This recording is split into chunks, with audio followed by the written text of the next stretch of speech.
Graça e paz, que o amor de Cristo seja com você e com toda a sua família. Eu sou a Yara Cruz e vim aqui trazer um pouquinho da palavra de Deus para você, para sua família, com muito amor e carinho, tá bom? O foco hoje é no livro de Gênesis, no capítulo 4, versículo 8. Mas eu vou ler um pouquinho aqui até chegar lá no capítulo 8, no versículo 8, tá? Para a gente ter aqui um melhor entendimento.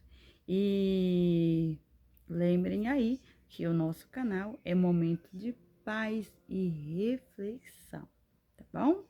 Então, o nascimento de Caim, Abel e Sete.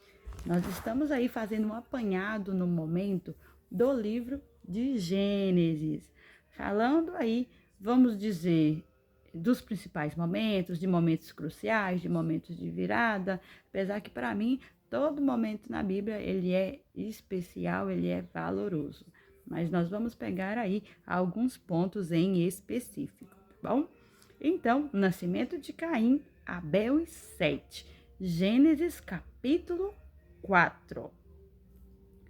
E conheceu Adão a Eva, sua mulher, e ela concebeu e teve a Caim e disse: Alcancei do Senhor um varão.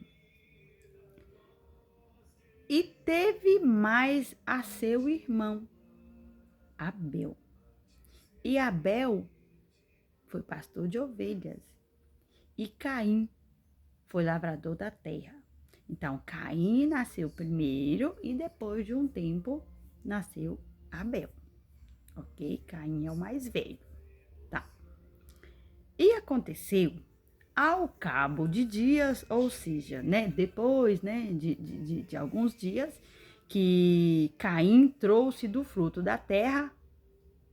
Caim plantava, mexia com a terra.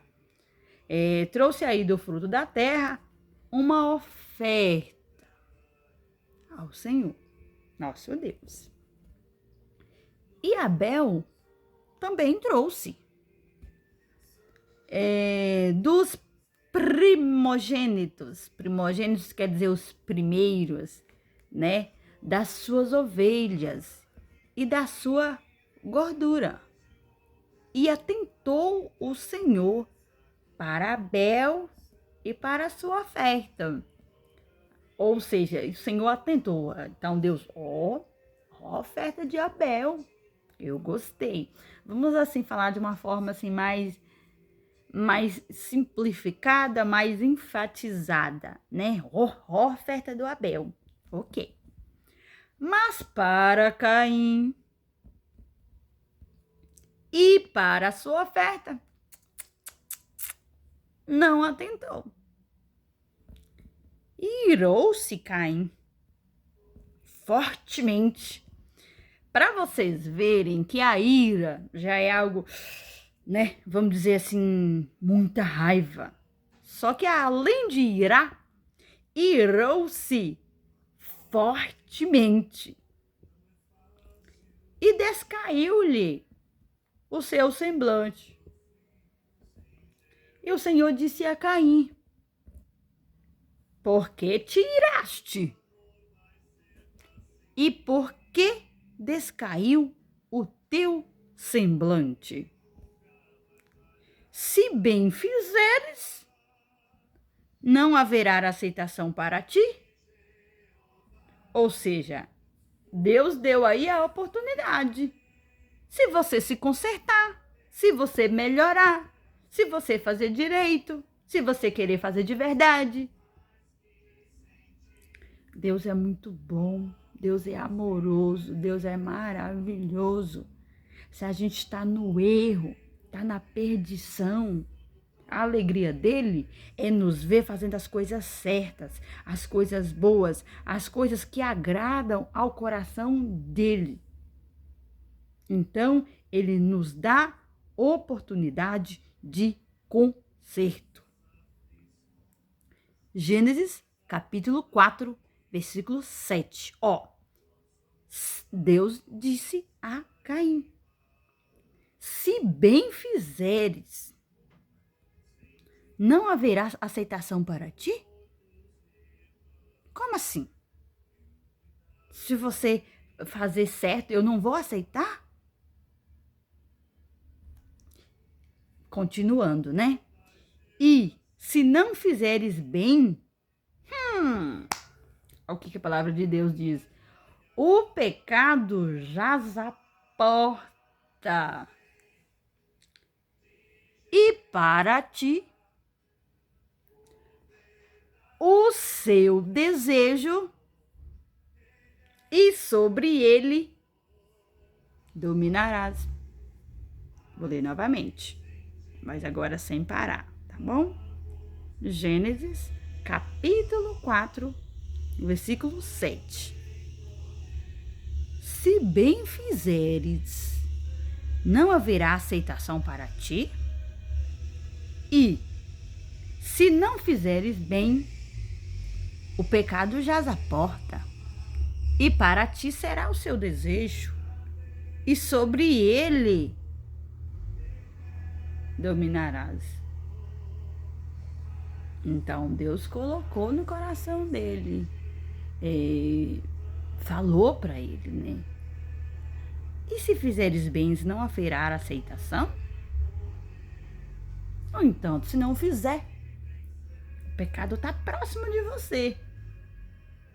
Era como se Deus estivesse dizendo: vigia, abra o olho, não deixa o pecado te dominar. Ele está aí perto. Eu estou te dando oportunidade. Foge do erro, foge do errado. Quantas vezes, né, Deus nos dá oportunidade de nós nos reconciliarmos com Ele, de nós nos consertarmos, de nós edificar aquele irmão, aquele parente, aquele colega do trabalho, a gente mesmo. Deus nos quer ver bem, fazendo as coisas certas. Deus não quer que a gente fique no erro e permaneça no erro. Mas Deus não nos obriga. É o livre-arbítrio. É a sua escolha. Deus quer que a gente sirva a Ele por amor. Que a gente pensa o quanto que Ele nos ama, o quanto que Ele nos quer bem. Você tem filho? Você tem filha? Deus entregou o único filho dele, da criação, por você, por mim. Existe maior declaração do que essa? Você vê o próprio filho inocente morrer?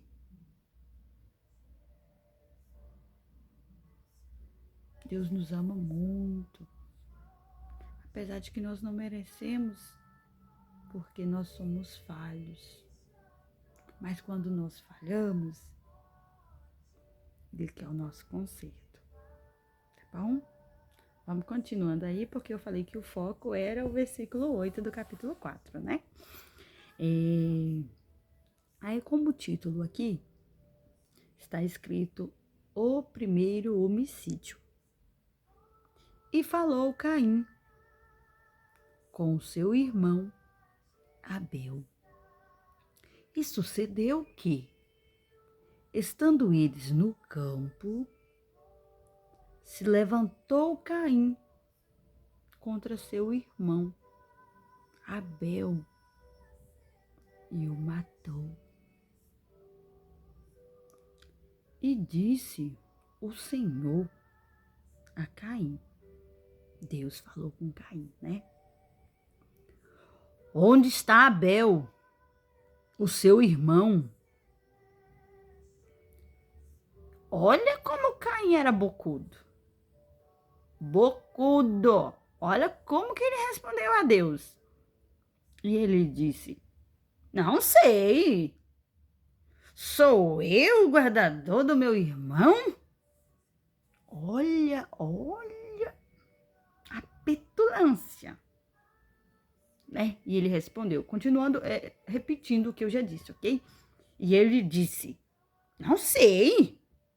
Tipo, sou eu o guardador, o segurança do meu irmão? E disse Deus, que fizeste a voz do sangue do teu irmão, clama a mim desde a terra. Por que o sangue de Abel clamava? Era um sangue inocente. Abel era bem visto diante dos olhos do Senhor. O Senhor se agradava das ofertas de Abel, porque Abel ofereceu o que ele tinha de melhor para Deus.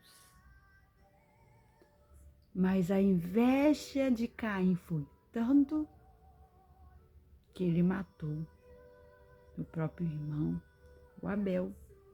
E aí, nesse ponto, aconteceu o primeiro homicídio na face da terra.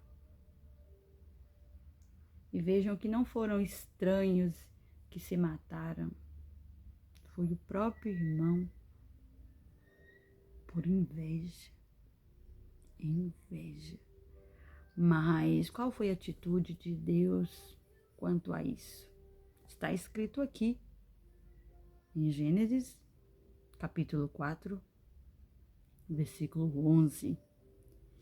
E agora, maldito és tu desde a terra, que abriu a boca, Papai do Céu, que abriu a sua boca para receber da tua mão o sangue do teu irmão. Quando lavrares a terra, não te darás mais a sua força. Fugitivo, errante, serás na terra. Então disse Caim ao Senhor, é maior a minha maldade que a que possa ser perdoada. Eis que hoje me lanças da face da terra, e da tua face me esconderei, e serei fugitivo e errante na terra. E será que todo aquele que me achar me matará. Mas você acha que Deus deixou barato? Olha o que o Papai do Céu disse. O Senhor, porém, lhe disse, portanto, qualquer que matar a Caim, 7 vezes será castigado. Ou seja, acho que vai morrer assim? Não, vai pagar pelo que fez.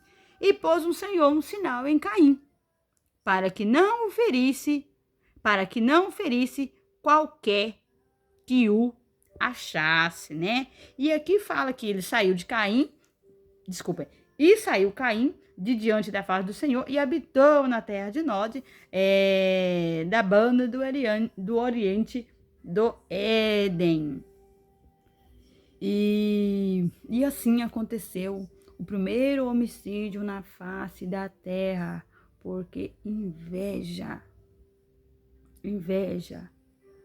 Se tinha inveja lá, você imagina a inveja hoje aqui. O que nós trazemos aqui para esse nosso momento de paz, né? Mas e de reflexão. Seus planos, seus sonhos, deixe para você. Eu vou contar. Conta não. Deixa para você e Deus. Ali, no seu íntimo de você e Deus, ali em oração, no quarto. Aquilo que você almeja no seu coração, aquilo que você planeja, aquilo que você precisa, que Deus já sabe, mas Ele gosta de ouvir da sua boca, dos seus lábios, a sua oração.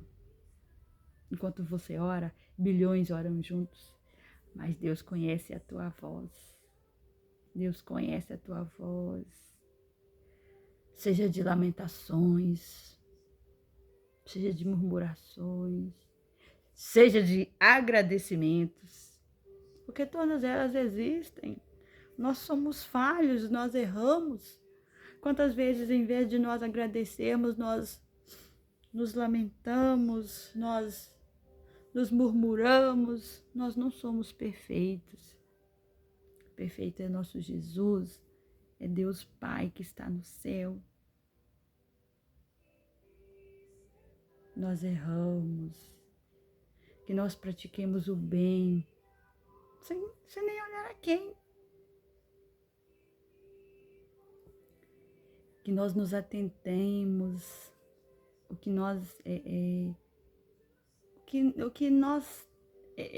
a gente tem falado. A nossa palavra, ela tem muito poder. Vamos vigiar o que sai da nossa boca, né? Às vezes as palavras elas podem ferir, podem magoar quem está do nosso lado, assim como nós também podemos nos magoar com palavras que nos são ditas. Mas que o passo para as coisas certas venha de você. Às vezes a gente quer falar. Às vezes você não está no lugar certo. Espere um momento propício. Respire, depois fale. Porque depois que já saiu da nossa boca, já fui. Então, para esse momento de paz e reflexão, vigiemos as nossas palavras. Devido ao quê? A inveja. É esse o nosso ponto-chave hoje. Tá bom? Muito obrigada. A paz. Shalom. Independente do dia, da hora que você esteja assistindo, se é final de semana, boa semana, se é começo de semana, um bom começo de semana. Tá bom? Bom dia, ótimo dia. Tchau, tchau.